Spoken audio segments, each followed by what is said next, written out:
Welcome to சித்தூஸ் clip Tamil. இன்றைக்கி நல்ல ஒரு சூப்பரான சுவையான சிக்கன் குழம்பு தான். இன்றைக்கி காலையில் டிஃபன் வந்து தோசை தான் போட போகிறேன். தோசையில் ஊற்றி சாப்பிட்ற மாதிரி இந்த சிக்கனை குழம்பு வைக்க போகிறேன். தோசை வந்து ஒவ்வொரு வாய் வைக்கும் போதும் ஒவ்வொரு பீஸ் அதில் வச்சு அதுக்கப்புறம் குழம்புல தொட்டு நம்ம சாப்பிடுவோம். அப்படி சாப்பிட்டா தான் நல்ல டேஸ்ட் கிடைக்கும். அதுக்கு தகுந்த மாதிரி சிக்கனை வந்து நல்லா பீஸ் போட்டுக்கணும், சின்ன சின்னதாக. இப்போ அடுப்பில் ஒரு கடாயை வச்சுருக்கேன். கடாயை சூடானோன்னே கொஞ்சமாக எண்ணெய் ஊற்றிக்கலாம். சிக்கன்லேயே எண்ணெய் இருக்கும், அதனால் கொஞ்சம் அளவாக ஊற்றிக்கலாம். ஒரு 4 டீஸ்பூன் எண்ணெய் ஊற்றிக்கிறேன்.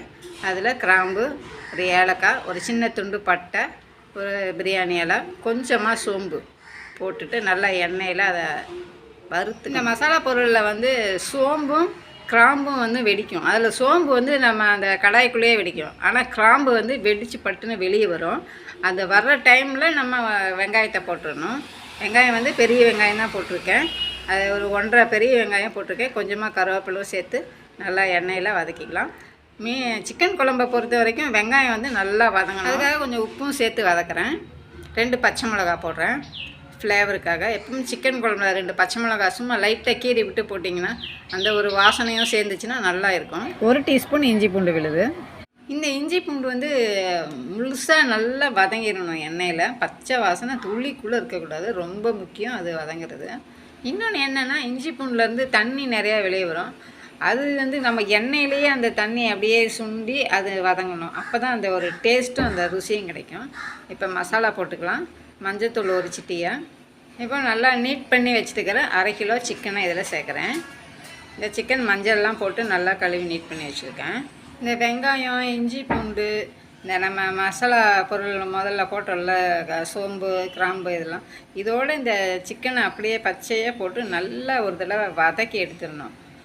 அப்படி நல்லா வதக்கி எடுத்துட்டோன்னு பாருங்கள், சாப்பிடும்போது அந்த நம்ம தெரியும் அந்த சிக்கன் வந்து அப்போ தான் கொஞ்சம் சுருண்டு வரும்.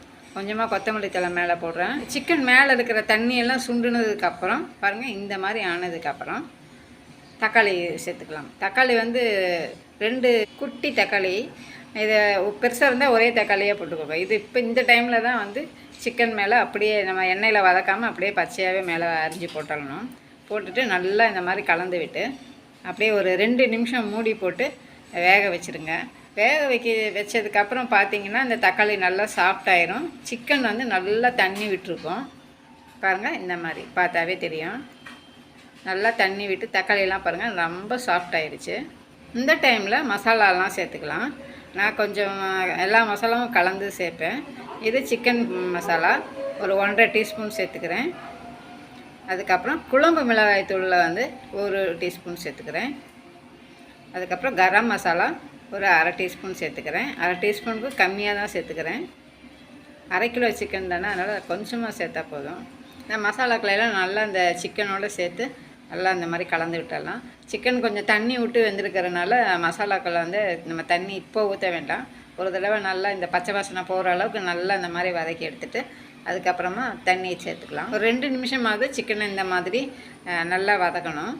ஏற்கனவே தண்ணி விட்டு வேக வச்சோம்ல 2 நிமிஷம், இப்போ 2 நிமிஷம், 4 நிமிஷம் ஆச்சு. சிக்கன் வேகிறதுக்கே மொத்தம் 7 நிமிஷம் தான் தேவைப்படும். உப்பு எல்லாம் பார்த்துட்டு உப்பு பத்தலைன்னா கொஞ்சம் போட்டுக்கலாம். பாருங்கள், இப்போ சிக்கன் வந்து 3/4 வெந்திருக்கு. இப்போ வந்து தண்ணி சேர்த்துக்கலாம். தண்ணி எவ்வளோ உங்களுக்கு குழம்பு எவ்வளோ வேணுமோ அவ்வளோ சேர்த்துக்கலாம். தோசைக்கு ஊற்றி சாப்பிட்ருக்கு தானே, அதனால கொஞ்சம் தண்ணி மாதிரி இருந்தாலும் ஓகே தான்.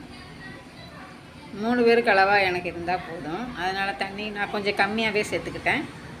இந்த திக்னஸ் பார்த்தா கிரேவி மாதிரி இருக்குது. இன்னும் கூட கொஞ்சம் தண்ணி சேர்த்துக்கலாம். நான் இன்னும் 1/2 டம்ளர் தண்ணி சேர்த்துக்கிட்டேன். சேர்த்துட்டு நல்லா கொதிக்க வச்சிட்றேன். நல்லா கொதிக்க வைக்கிறதுனா ஒரு 3 நிமிஷம் தான் இன்னும் அது வேகிறதுக்கு. இந்த 3 நிமிஷம் நல்லா இந்த மாதிரி கொதிக்க வச்சுருங்க. எண்ணெயெல்லாம் பிரிஞ்சு மேலே வந்து குழம்பு ரெடி ஆயிடுச்சு. பாருங்கள், நல்லா சூப்பரான சுவையான சிக்கன் குழம்பு ரெடி ஆயிடுச்சு. நீங்களும் ட்ரை பண்ணி பாருங்கள். தேங்க்ஸ் ஃபார் வாட்சிங்.